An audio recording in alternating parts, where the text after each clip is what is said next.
커밍아웃 스토리, 성소수자와 그 부모들의 이야기 22번째 트랜스젠더 생존기.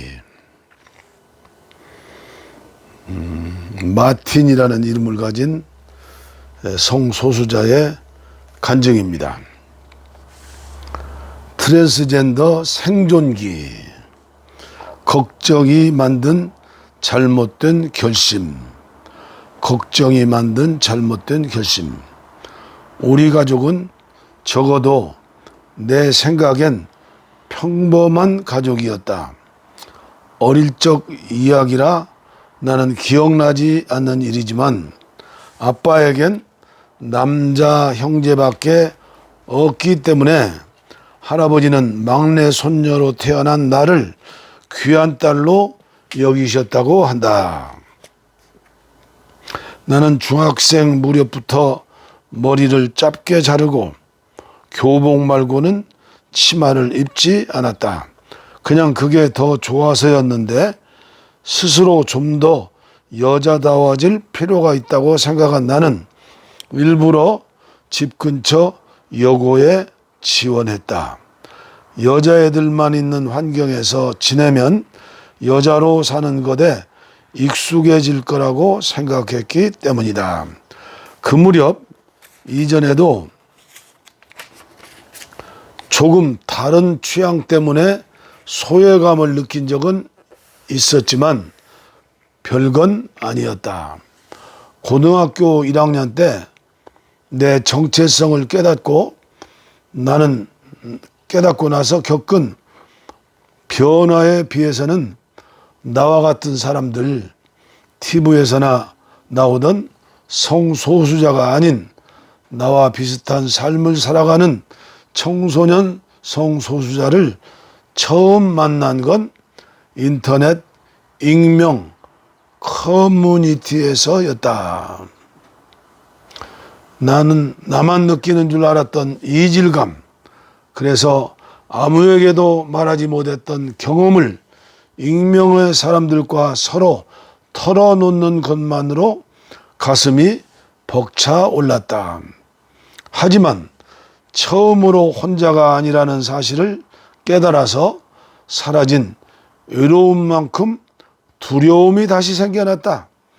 내가 다르다는 걸 인정했으면 남들에게 숨기거나 드러내거나 둘 중 하나를 선택해야 했으니까 나는 숨기기로 마음 먹었다.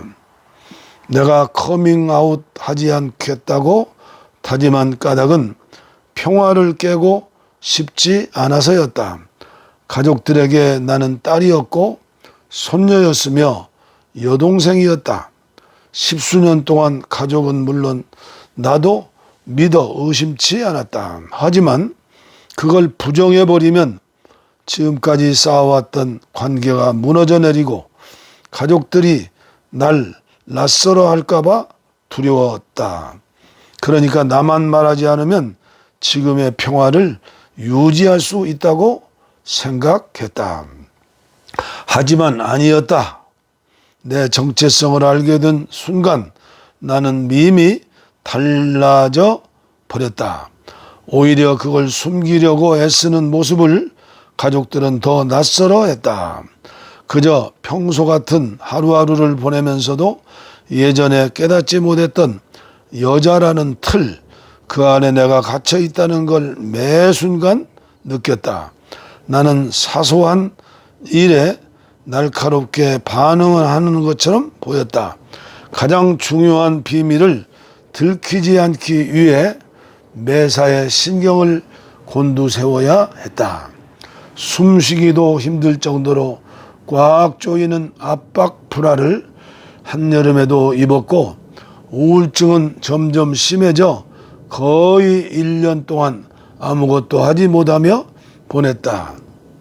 가족들과 멀어질까봐 커밍아웃하지 않겠다고 다짐했던 때문에 오히려 가족들은 내가 힘들어하는 이유조차 알지 못하고 떨어져서 지켜볼 수밖에 없었다.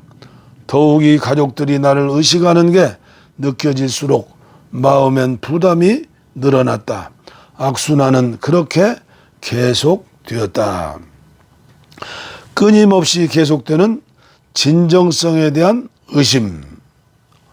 커밍아웃을 준비하다 보면 마치 신문장에 끌려가는 죄인이라도 된 것처럼 끊임없이 스스로에게 질문을 던지게 된다.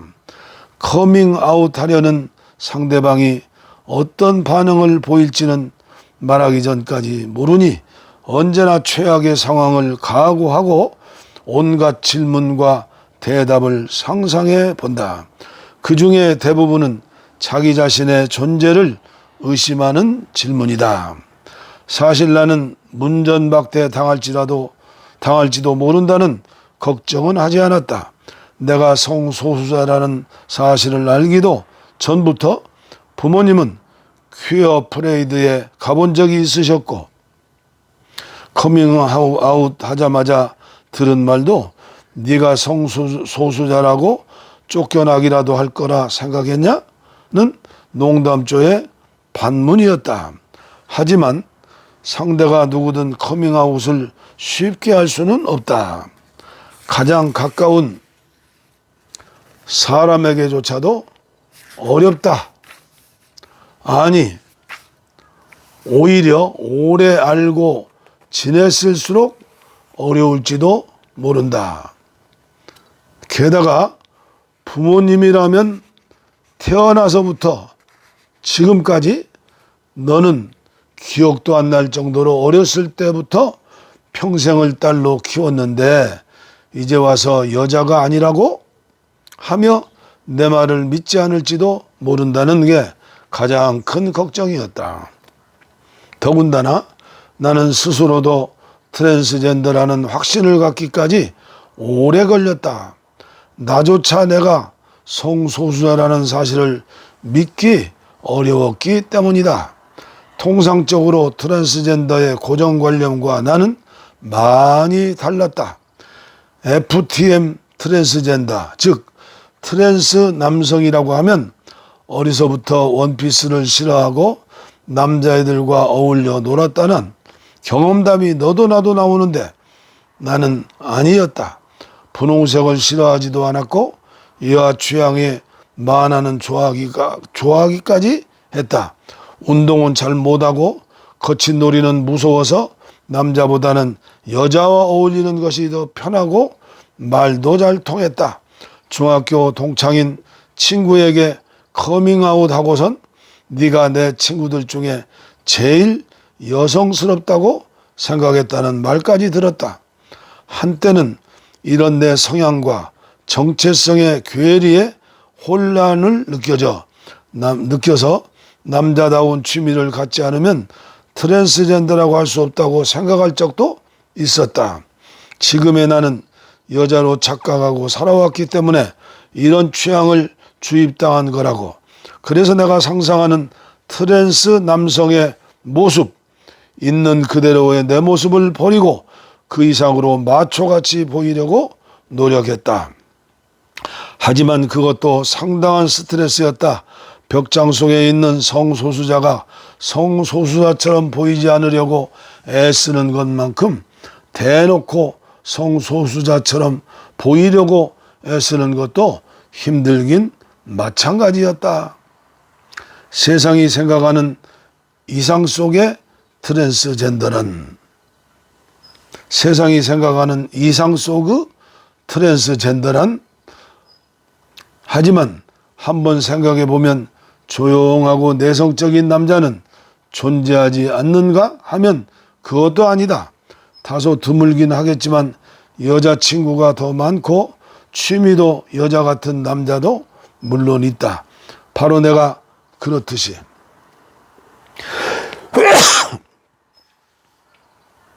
나는 지금 가슴도 자궁도 없이 남성 호르몬을 맞고 남성화된 몸과 목소리로 잘만 살고 있다. 여전히 여성스럽다는 말을 간혹 듣고 남자라고 소개한 자리에서 예쁘게 혹은 딸아이처럼 생겼다는 칭찬인지 모를 말을 들으면서 말이다. 하지만 고작 그런 것으로 남성이라는 사실을 부정할 수 있는가? 만약 트랜스 남성이 아닌 처음부터 남성의 몸으로 태어난 사람이라고 해도 보통의 남자를 부정할 수 없는 말이라면 트랜스 남성에게도 마찬가지여야 한다. 사실 누구보다도 사회가 트랜스젠더에게 전통적인 남성성, 여성성을 강요한다. 트랜지션, 즉 성전환을 시작하기 위해선 정신과의 검사를 통해 받을 수 있는 성주체성 장애 진단서가 필요하다. 한국 표준질병분류 F64.0. 다시 말해서 우리나라에서 젠더 퀴어는 장애로 분류되고 있는 것이 현실이다. 가로 닫고, 검사는 질문지로 하는 검사와 전문 상담사와 하는 면담으로 이루어져 있는데, 나중에 받아볼 수 있는 결과지에는 면담 당시의 외모가 어땠는지도 포함되어 있다. 그뿐만 아니다.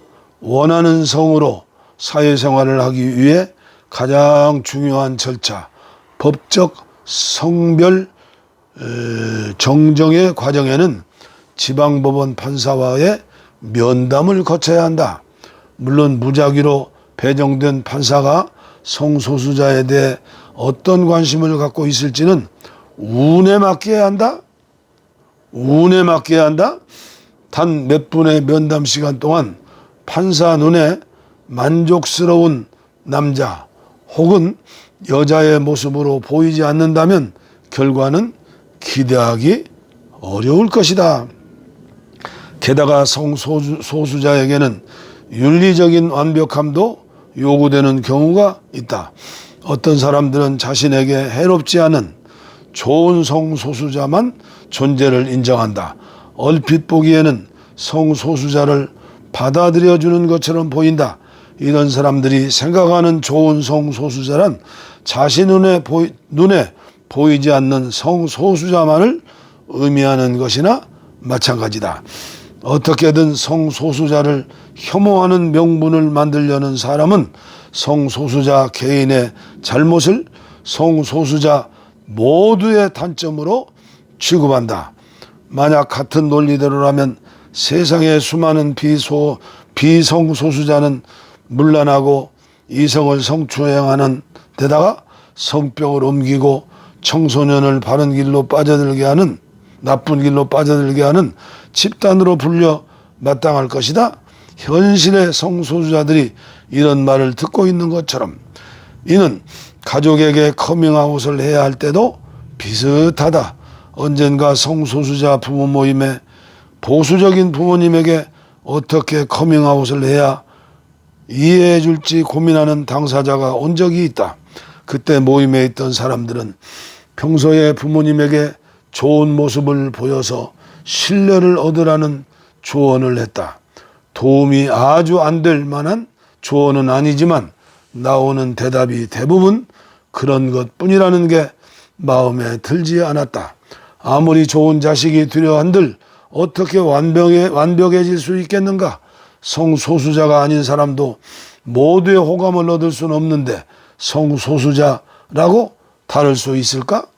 동성결혼이 합법이고 2차 성징이 오기 전부터 성전환이 가능한 국가에도 여전히 성소수자 혐오가 존재하는데 성소수자의 좋은 모습을 보고 받아들여주는 게 아니라 그냥 같은 사람이기 때문에 당연히 받아들여야 한다는 것이다. 하지만 지금 세상에서 성소수자는 똑같은 권리를 누리기 위해 비성소수자보다 갖춰야 하는 것이 더 많다.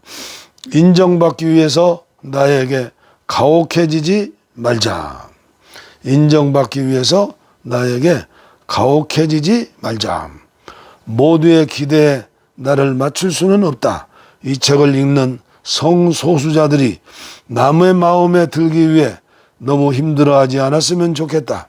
앞서 말했다시피 성소수자, 특히 트랜스젠더는 살다 보면 어쩔 수 없이 편견을 이용해야 할 때가 생길지도 모른다.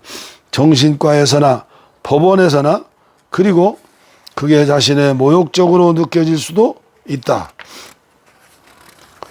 세상은 분명 바뀌고 있지만 아주 천천히 바뀔 테니까. 하지만 사람 개개인을 냉정하게 들여다보면 죽어도 안 바뀌는 사람은 어쩔 수 없다. 학교에서 반을 배정받을 때 생각해보자.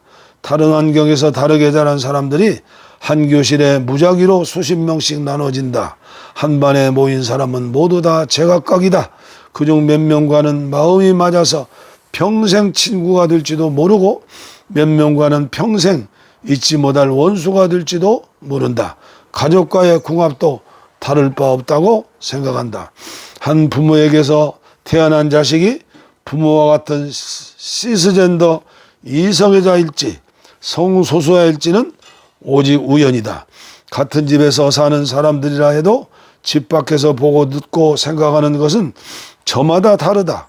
가족에게 커밍아웃을 해도 누군가는 대수롭지 않게 반응할 수 있고 누군가는 결코 받아들이지 못할 수도 있다.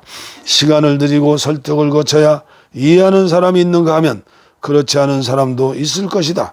오랜 노력 끝에 가족 모두에게 커밍아웃이 받아들여진다면 그보다 더 좋은 일이 없겠지만 그렇지 못한 경우도 있다. 하지만 그렇다 해도 본인의 실패라고 생각하진 않았으면 좋겠다. 살다 보면 학교나 직장에서도 도무지 마음이 맞지 않는 사람을 만날 수 있듯이 그런 사람이 내 가족 혹은 친척일 수도 있는 것이다. 사람은 누구나 살면서 한 번씩은 운이 나쁘니까. 사람들이 생각하는 보편적인 가족의 이미지가 있다. 엄마 하나에 아빠 하나, 거기에 형제자매나 할머니 할아버지 등이 한둘 더해진 화목한 가족. 하지만 성소수자와 성소수자를 지지하는 사람들이 추구하는 것은 그런 보편적 가족상을 부수는 일이다. 우리는 엄마만 둘이거나 아빠만 둘인 가족이 가능한 나라, 그리고 다들 그것을 이상하게 보지 않는 세상을 기대한다. 거기에는 물론 부모가 하나이거나 부모 혹은 자녀가 없는 가족도 포함한다. 오늘날에는 이미 많은 사람들이 그렇지만 특히 성소수자들은 커밍아웃 또는 아우팅을 계기로 불가피하게 가족과 떨어져 사는 사람들이 많다. 트랜스젠더의 경우엔 성전환 이후 달라진 모습 때문에 친구와 인연을 끊는 일도 흔하다. 누구나 커밍아웃을 하려고 마음먹기 전에는 자신을 숨긴 채로 지내는 불편함과 관계를 영영 잃어버릴지도 모른다는 불안감, 두 가지를 항상 저울질하게 되니까. 만약에 커밍아웃을 결심하고 이후의 가능성에 대해서도 마음의 준비를 했다면, 트랜스젠더라면 수술이나 법적 절차를 어떻게 할지 결정을 내렸다면, 과정과 결과가 어떻든 내가 성소수자 탓이라고 생각하는 일만큼은 없었으면 좋겠다. 나를 가장 힘들게 했던 생각이 바로 그 생각인 까닭이다. 다쳐서 병원에 가야 하는 사람이 자기 탓을 하며 가지 않겠다고 하는 것이나 마찬가지다. 가슴 수술을 하지 않겠다던 내게 엄마가 하셨던 말씀이다. 내가 나 자신을 살기 위해 한 결정이라면 그건 생존을 위한 결정이다. 그리고 또 한편으로는 가족에게 반드시 커밍아웃을 해야만 한다고 생각하지도 않는다. 마찬가지로 살기 위해서라면 당장 커밍아웃하지 않는 것도 회피하거나 부정하는 것이 아닌 자신을 위한 선택이다. 무엇보다 가장 중요한 것은 살아남는 것이기에 자기 자신만의 생존 방법을 찾아내면 될 일이다. 살아남은 자신에게 격려를. 많은 성소수자가 우울증을 갖고 있다. 성소수자인 사람 중에 죽고 싶다는 생각을 해보지 않은 사람이 더 드물지 않을까? 나 또한 마찬가지이고 지금도 약 처방을 받고 있다. 여전히 우울감이 심해질 때도 있고 언제쯤 치료가 완전히 끝을 보일지는 모른다. 어쩌면 여태까지 걸린 시간보다 더 오랜 시간이 지나야 할지도 모른다. 하지만 이제는 가끔 지금 마치 지금을 위해서 살아남았다는 생각에 벅차오르는 순간이 있다. 글을 읽고 있는 당신이 성소수자라면 단어 그대로 살아남은 것이다. 살아남은 것이다. 친구, 가족이 성소수자라면 겉으로 드러나지는 않을지언정 그 사람 또는 생존해서 버티고 있는 것이다. 성소수자의 자살 시도율은 일반인의 10배 가까우며 청소년 성소수자의 약 절반이 자살과 자해 시도 경험이 있다. 그만큼 세상에서 특히 우리나라에서 성소수자로 사는 것은 존재부터가 몹시 힘이 드는 일이다. 엄청난 노력을 해온 스스로를 격려해 주자. 내가 우울증의 밑바닥에 가라앉아서 오랫동안 절망만 하고 있을 때 하루하루가 괴롭기만 해서 내일이 오는 것이 두려워 잠을 이루지 못할 때 그 순간에 나를 만날 수 있다면 해주고 싶은 말이다. 여태까지 잘 버텼다고 언젠가 살아있길 잘했다는 생각을 다시 하는 날이 또 오니까 조금만 더 견뎌 달라고. 대한민국의 차별금지법은 한국교회 중심을 잡고 있는 목사님들의 마음만 열면 간단한 것입니다.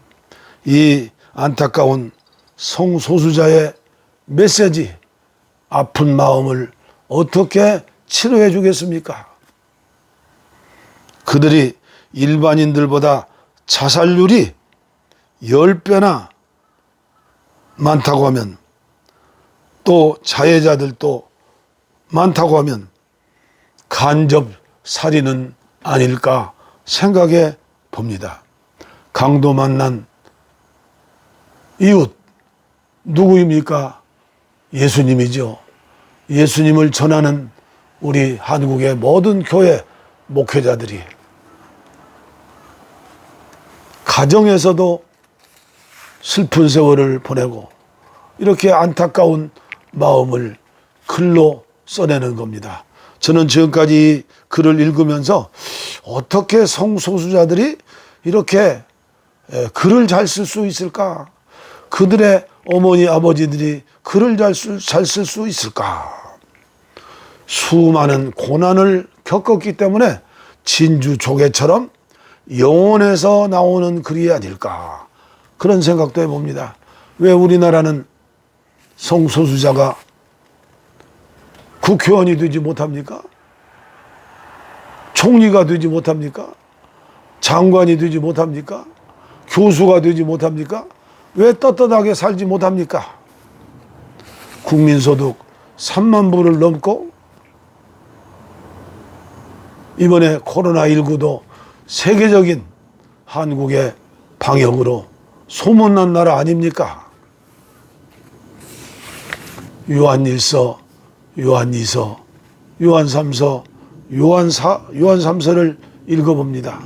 사랑입니다. 우리 힘으로는 사랑할 수 없지만 주님이 영으로 주신 사랑, 아무쪼록 듣지 않으려고 귀를 막으면 아무리 천둥번개를 쳐도 안 들립니다. 들으려고 왼쪽 귀도 열어놓고 왼쪽 귀도 열어놓고 안 보려고 눈을 감으면 천하 없는 아름다운 장면도 볼 수 없습니다. 두 눈을 뜨고 이 편의 글도 읽어보고 이 편의 글도 읽어보고 이 편의 영화도 보고 이 편의 영화도 보고 이 편 사람들의 이야기도 듣고 저 편 사람들의 이야기도 듣고 김광동 목사와 같은 사람들의 얘기도 듣고 또 이 편 얘기는 들을 필요도 없죠. 홍수처럼 지금 국민일보를 통해서 또 설교 시간에 한국적인 한국교회 유명한 목사님들이 지금 목숨 걸고 반대하는 것 아닙니까? 절대 한국교회 망하지 않습니다. 그리고 기억하고 부흥하는 것도 인위적인 어떤 정부의 도움으로 법으로 하는 게 아닙니다. 사도행전을 보십시오. 기독교 2000년의 역사를 보십시다. 너무나 안타까워서 드리는 말씀입니다. 죄송합니다.